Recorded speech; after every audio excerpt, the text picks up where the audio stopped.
Kita buka dengan informasi pertama, Saudara. Presiden Joko Widodo meminta Forkopimda Aceh untuk terus memperketat penerapan protokol kesehatan untuk menekan lonjakan kasus COVID-19.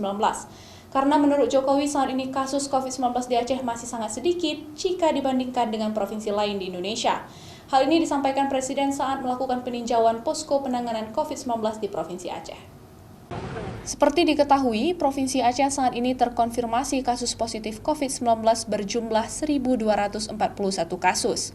Angka ini menurut Jokowi masih kecil dibandingkan dengan provinsi lain di Indonesia, sehingga Presiden Jokowi meminta Forkopimda Aceh untuk memperketat protokol kesehatan agar jumlah kasus COVID-19 dapat terus diperkecil angkanya.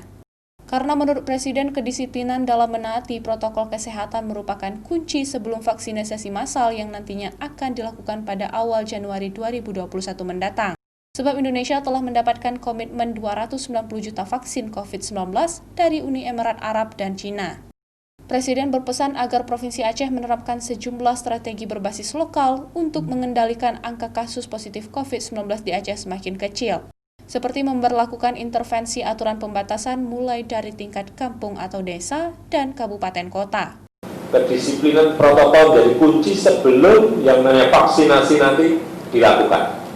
Insya Allah, ini kita sudah mendapatkan komitmen dari Uni Emirat Arab, dari China, totalnya 290 juta vaksin yang kita harapkan nanti insya Allah sebagian besar diproduksi di Indonesia, sebagian diproduksi di luar negeri.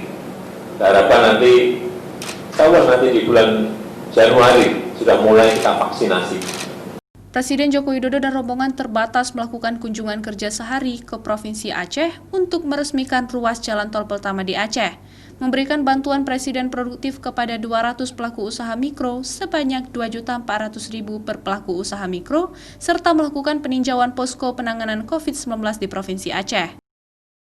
Raja Umar, Kompas TV, Banda Aceh.